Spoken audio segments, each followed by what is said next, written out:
When people ask me what my 3 wishes would be, I tell them, easy, just more Captain America movies.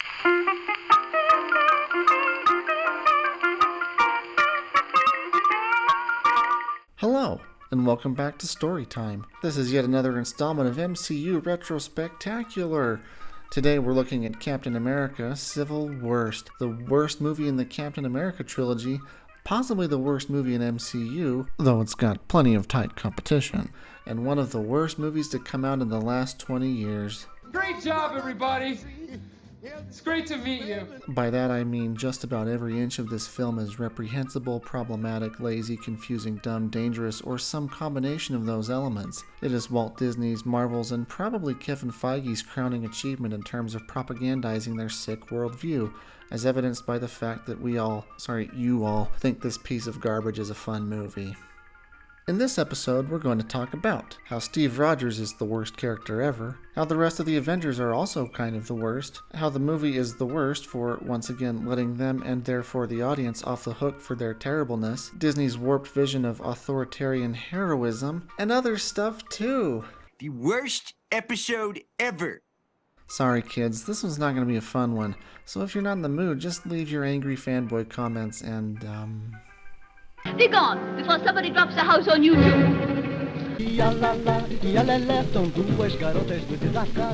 Captain America Civil War is a 2016 film directed by the Russo brothers, Joe and Anthony, the same dynamic duo that brought us this pile of crap. The film was written by these guys, who you'll remember are responsible for these piles of crap. This time out, they're telling the story of what might be the Avengers' darkest hour after a mission in Nigeria gets bad press because an absolutely typical amount of collateral damage occurs. Ooh, sorry. The nations of the world come together to rein in Earth's mightiest heroes with a piece of legislation called the Sokovia Accords. Basically, a select UN panel will have jurisdiction over them, determining when and where their services will be needed so they don't continue to violate things like the Geneva Convention. We are meant to see this as the most unjust thing, ever. Agreeing to the Accords proves to reveal fault lines within the Avengers, drawing them into conflict with each other. A conflict exacerbated by the wily Zima, a shadowy agent seeking to topple the Avengers for good. The movie has all the characters who weren't needed on the set of Thor Ragnarok. We're going to mostly focus on our main guys so it doesn't take all day. Steve Rogers. Since Age of Ultron, Steve has been leading Avenger missions. Oh, gee, I wish I was back in the army. Seems like they've mostly been tracking down some dude who was like a S.H.I.E.L.D. Hydra guy or something and now has robot puncher arms. I can't remember who he was in the other movie. Steve is virulently opposed to the Accords because, as we know, he hates being told what to do by anyone for any reason in any situation, since he is a true patriot and patriots don't need rules, only snowflake libtards too dumb to think for themselves. His decision to not sign the Accords and then track down Bucky, who was suspected in a bombing, pits him against other members of the team, and is the main driver of action in the plot. It's not much, but at least he gets to make consequential choices as the protagonist of the movie. I mean, they're the worst choices, but maybe they'll lead to growth.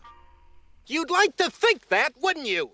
Tony Stark. It seems like Tony has been getting a little introspective since Ultron. Apparently Pepper has left him since Gwyneth Paltrow was tired of having nothing to do in the movies, which means he has time to think about how his parents got Thomas Wayne back when he was younger. If you're keeping track, this is the 6th movie in which Tony makes a leading appearance, but only the first time we were hearing about their death, so of course they weren't just made up for petty drama in this movie. You'd like to think that, wouldn't... Tony has started some kind of, academic scholarship fund to maybe channel that repressed grief energy, but his plans are interrupted when a single random lady tells him her son died in Sokovia, leading Tony to champion the Accords instead. He has now made a full 180 from his previous position re government oversight, I guess because of sudden guilt brought on by a rando. I've had one of my unpredictable changes of heart. Well, we know he commits hard to things without thinking, so at least he's being consistent. I guess some people never change. Or they quickly change and then quickly change back. T'Challa. One of the primary new characters, and the only interesting one, is T'Challa, the prince and, after his father is killed in the bombing, the king of Wakanda. He swears to avenge himself of his father by killing Bucky. Revenge! Until finally realizing the truth that he was framed. Then he swears off vengeance, arrests Zima, and offers Bucky sanctuary in Wakanda. In 13 movies, he is the first and so far only non-white character in MCU to be granted autonomy and whose purpose is not to support and or look up to white colonialists like Steve, Thor, and Tony. So that's good. Secret Ex-Agent Man. Zima is a former Sokovian special ops guy whose family got killed by the Ultron asteroid. He's not really a character and is super boring, but he is pulling a lot of strings behind the scenes to ensure the Avengers tear each other apart, so unfortunately we have to talk about him. Also, his inclusion in the plot is part of what makes this movie so terrible, so we'll be circling back. Various and assorted other Avengers. The rest of the gang, for the most part, is also here, and basically just serve as extra members of Cap and Tony's stupid kickball teams. On Team Cap, we have Sam, who, since T'Challa is exceeding MCU's quota for autonomous black characters, is only there to blindly support Steve. Bucky, who gets framed Jason Bourne style and is apparently controlled by magic words, also Jason Bourne style. Barton, who retires and then unretires for reasons he decides to blame Tony for, because as a responsible adult with a family, that's what you do. Wanda, who I guess doesn't like it that Tony kept her in the Avengers compound rather than turn her in to the relevant authorities after her many murders and accidental killings she feels bad about now. Scott Lang, who for some reason agreed to fly to Germany to help Steve help a wanted terrorist for some reason. And Natasha, sometimes because she's tricksy. And on Team Tony we have Rhodes, who since T'Challa is exceeding MCU's quota for autonomous black characters is only there to blindly support Tony, which the movie then punishes him for by paralyzing him. Vision, who is being reasonable. T'Challa, sort of, who is just there for the Bucky. I mean, who isn't, am I right? Natasha, mostly, since she's tricksy. And Peter Parker for some reason. Peter Parker. Oh yeah, Disney finally put enough pressure on Sony to let them have Spider-Man again, thus restoring balance to the Force and fulfilling the ancient prophecy. We don't know anything about him other than that he's had his powers for like 6 months and he lives in Queens. All the backstory we are ever going to get. The movie just assumes we've seen the other Spider-Man and doesn't bother to add anything to that knowledge base. So we're gonna shelve this for another time. Lady. And who could forget the blonde lady from Winter Soldier who was secretly a spy the whole time? Turns out she's not only a spy the whole time, she's Agent Carter's niece, which makes it super weird that Steve has the hots for her, and weirder still that they decide to do kissing stuff like the day after Peggy's funeral. Kinky. True love, I guess. It's a good thing Steve and Peggy never got that dance after all, because apparently Steve would have just dropped her for whatever slightly younger relative happened to be around. But it's okay, we never see her again anyway. Marvel loves women. Ross.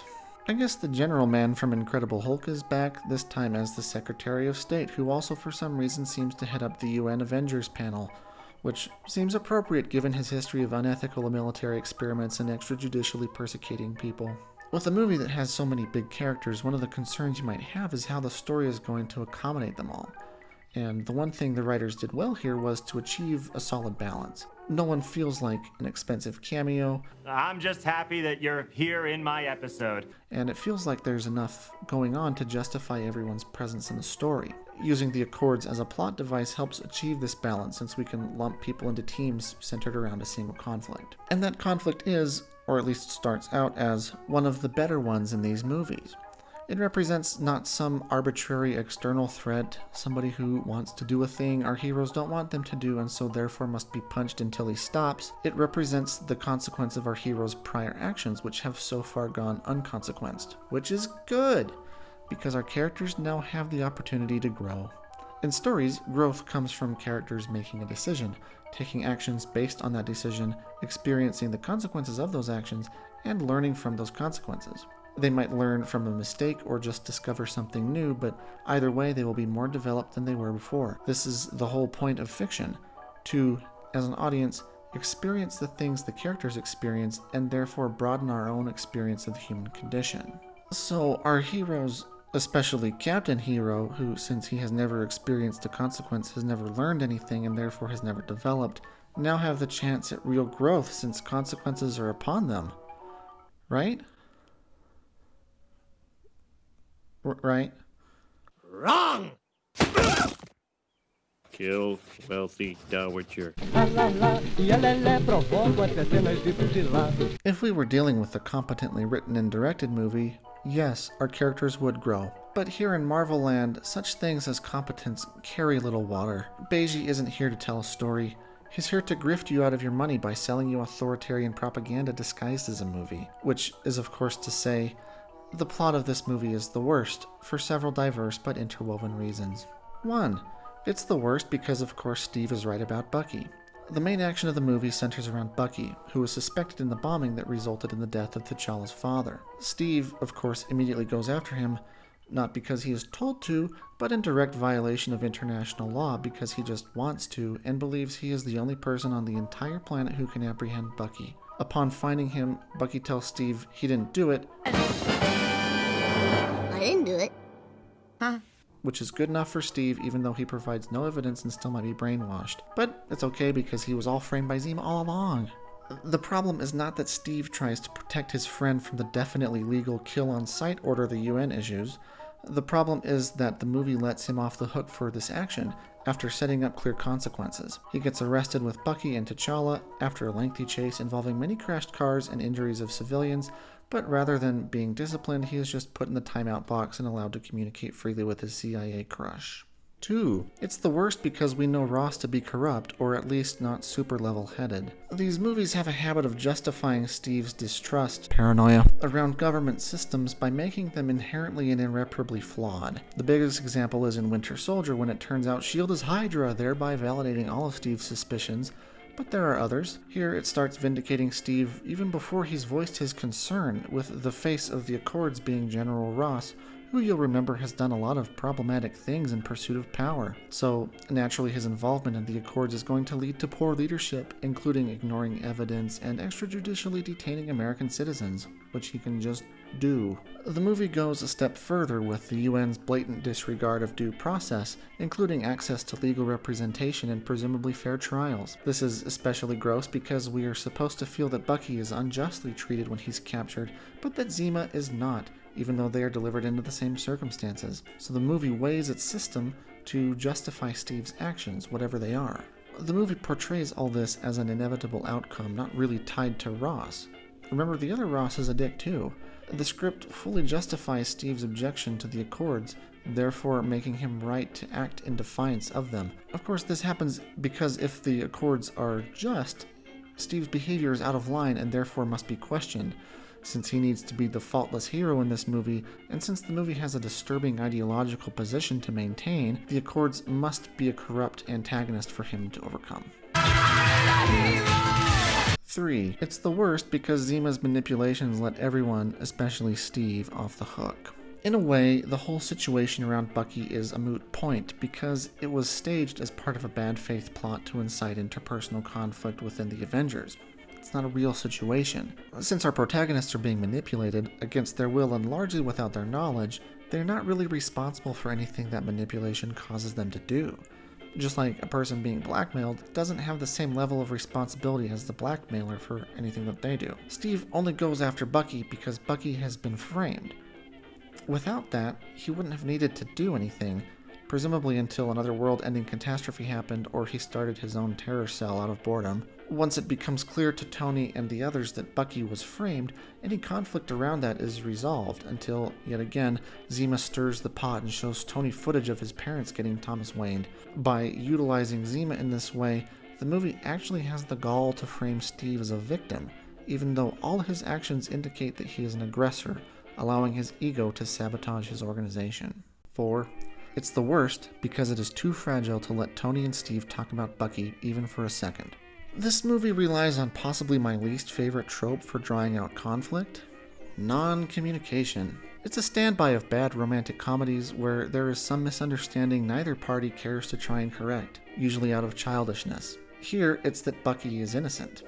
Steve learns this fairly early, but declines to share his findings with anyone for no reason that can be determined. He does not try to explain things to T'Challa, or Tony, or Ross, or anybody, and it should be said, neither do they seek to talk to him about why he acted with Bucky the way he did. One would think in a high-stakes intelligence situation, such communication would be the first thing you do, especially Steve, who gets butthurt when people don't tell him everything all the time. You'd like to think that. This happens again after Bucky escapes and Steve recaptures him. He decides, based on nothing, to not tell Tony or anyone else what he's found out about Zima's plan to possibly awaken more Winter Soldiers. He just assumes he won't be believed, and so has to break out of the country by involving and therefore implicating his friends in a criminal conspiracy, so that he can kick butt by himself and be the hero.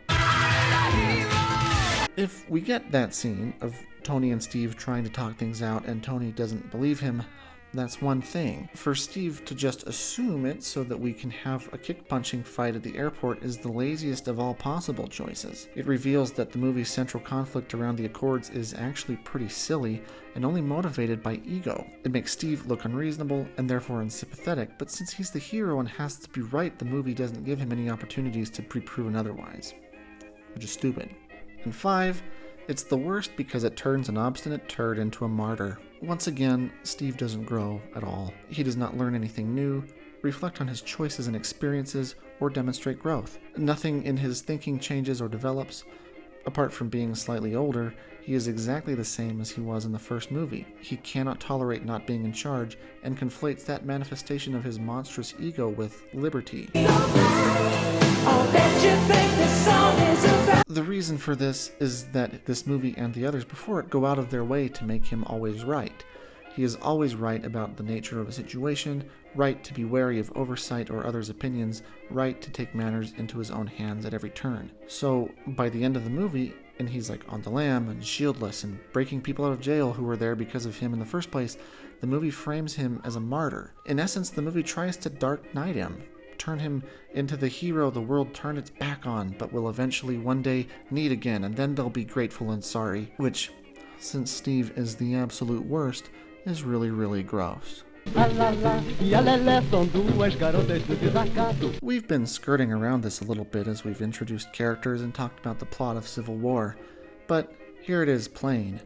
Steve Rogers, by this point in the MCU, is indefensibly awful, especially in a post-Trump reality. This is because he embodies ideals that are espoused and weaponized by political extremists and domestic terror groups emboldened by Mr. Donald Trump, whose goals are to overthrow the government and restrict the rights of whoever they don't care for by means of violence if necessary. Where earlier Captain America movies flirt with reading as Proud Boy fan fiction, Civil War sees those attributes fully canonized by Disney and Marvel. See if you can find any overlap in Steve and these people from the real world. Steve resents any authority but his own. Unless he is fully in charge, he cannot tolerate being part of a mission or organization. This is manifested throughout his career by such acts as flaunting direct military orders for his own purposes and making the unilateral decision to destroy an intelligence agency. Steve's desire to be in charge comes from his belief that everything he does is right, and therefore that anyone who thinks differently is wrong, therefore presenting a possible threat. He cannot understand how to interact with those who think otherwise than him. For example, Natasha visits him at Peggy's funeral, an act of friendship he doesn't understand since she agrees with the Accords and he doesn't. Everything is a zero-sum game for him, including human relationships, which are purely transactional. Everything is also an existential threat. Steve views signing the Accords as giving up. Giving up as in giving in, as in losing a moral struggle. This statement, which he repeats more than once, indicates he feels he is in combat with something, in this case UN oversight, and not that the Accords are provoking a new combat, but that it has been underway for some time already. That is, he views his role as an Avenger as being at odds with anything he doesn't agree with, not just with actual real threats like space aliens or murder robots. His thinking is toxically singular, and of course is another manifestation of his monstrous ego. Don't you. Steve prizes the freedom of choice above all other things, but he only apportions that freedom to himself and those who coincidentally think the way he does. He does not see any value in compromise, and therefore in understanding the views of others, and therefore in according them the right to think for themselves. When those around him choose contrary to his wishes, as those who signed the Accords, he views them as weaklings taken in by nefarious elites, almost as traitors to his cause. Steve is deeply anti-democratic. All of the traits we've discussed contribute to a strong anti-democratic sentiment. Steve does not think of what will achieve the greatest good for the greatest number of people, or of letting the majority rule, or indeed of allowing everyone a voice. He only considers that which will benefit himself directly. In fact, he is incapable of thinking about anything else, or of changing his mind when presented with new information. He prefers to create his own information based on what suits his ideology at the time. All of which is to say, Steve Rogers is an autocrat. In his perfect world, he does not represent or defend democratic values and principles. In his perfect world, he runs an Avengers organization that has the freedom to do whatever it wants, whenever it wants, for any reason, anywhere in the world, as decided by no one but himself. The fact that he is not swayed by things like money does not make him any less corrupt, for what he truly desires is control. The control to eliminate whoever he sees as bullies, which are those who have wronged or inconvenienced him or simply disagree with him, never the innocent who suffer the collateral damage he so callously inflicts while pursuing his agenda. Ooh, sorry. He sociopathically justifies this many times as basically, well, if you can't live with the atrocities you perpetuate, then you're a snowflake who shouldn't be in this business. Which is a weird thing for a hero to say, don't you think? Here's the thing. All of this, taken in totality, does not make Steve Rogers a bad character. It is the fact that Marvel and Disney and the writers and the Russos interpret and portray these characteristics as heroic. That is what makes him so reprehensible. As I've stated many times, these are not flaws to be overcome or at the very least to be used by the writers to make critiques of the real world. Rather, they are the things that are meant to make Steve heroic. He is a hero because of them, not despite them. He is therefore this way by design.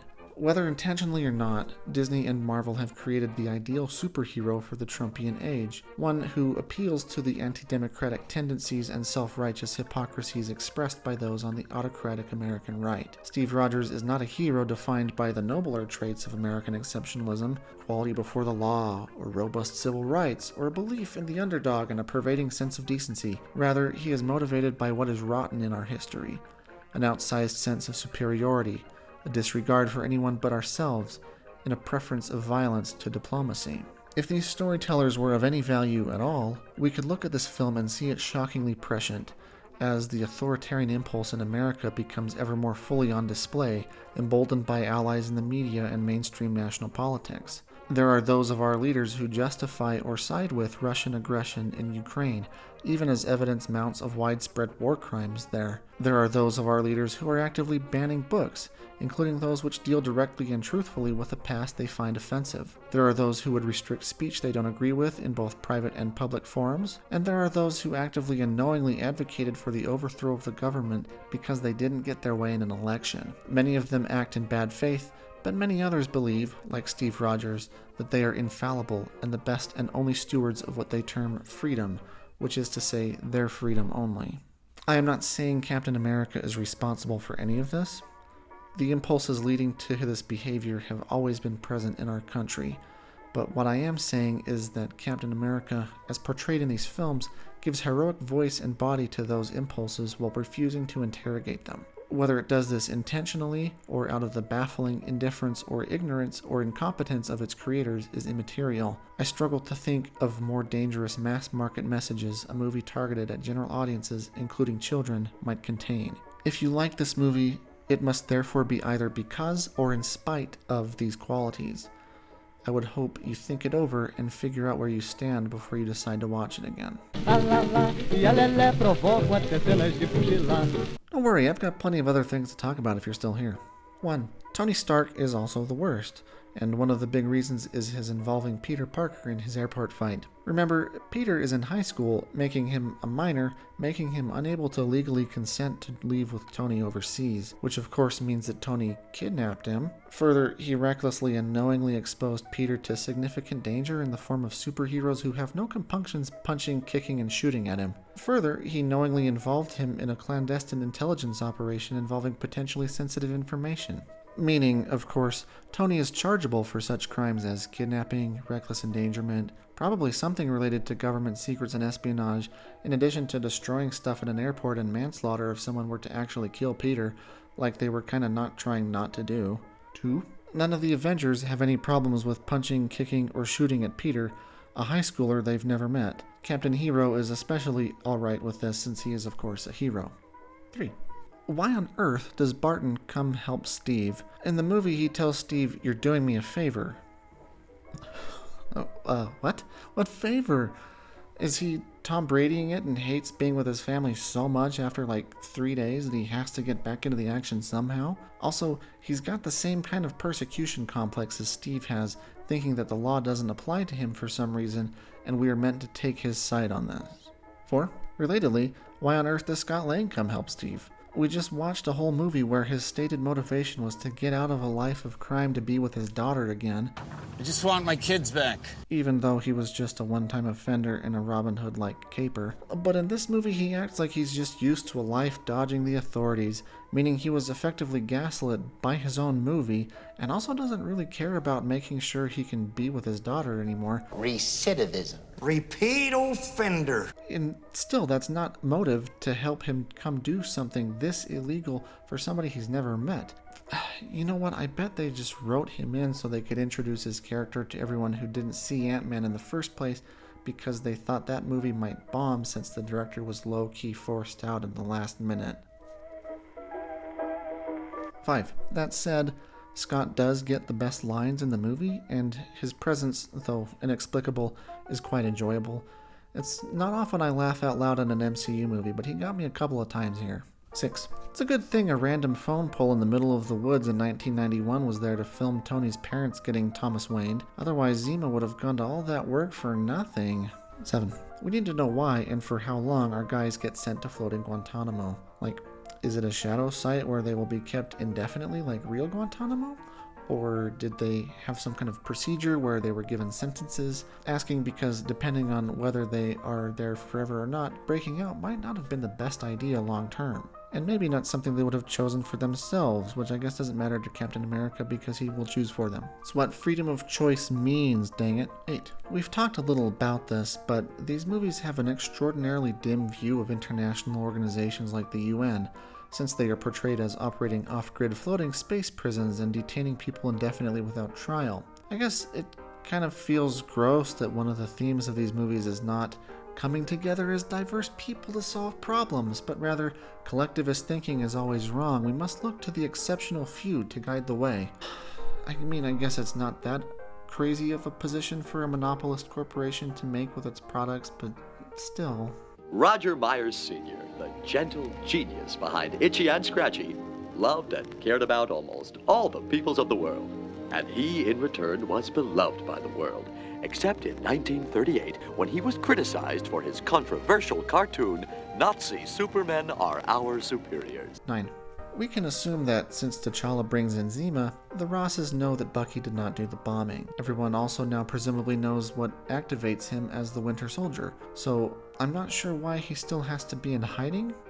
Like, I don't know why T'Challa can't say, "Hey, I'm taking him to my country where our super advanced science fiction technology can deprogram him," as a show of good faith after that one time I decided to murder him. I don't know, I think the movie might not realize he didn't actually do the things he's wanted for and cannot be reasonably held responsible for the stuff he did do. Whatever, it's fine. 10. Bucky is activated by a series of magic words, and this is a thing that the movie takes seriously and tries to make scary. Salagadoola, menchikaboola, bibbidi bobbidi.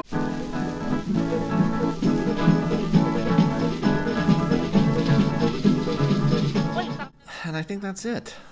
I'm not really sure what to say to wrap this up other than that this movie is truly awful, at least in conception and in the execution of its non-technical aspects. It has some nice action pieces, which makes sense since the John Wick guys did all that, and the effects all look fine.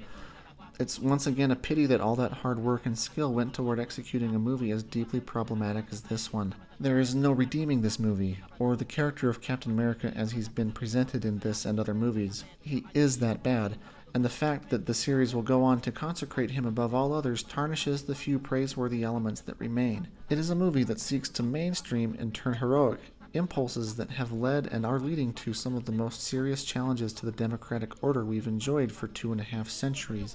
And it does it so a corporation can sell toys to children in a theme park. If that doesn't fit your definition of bad, I don't know what will. Anyway, join me next time. Just in time for new Doctor Strange, we'll be looking at Old Doctor Strange, a movie with only run-of-the-mill badness to talk about. What are we even gonna do? Good night.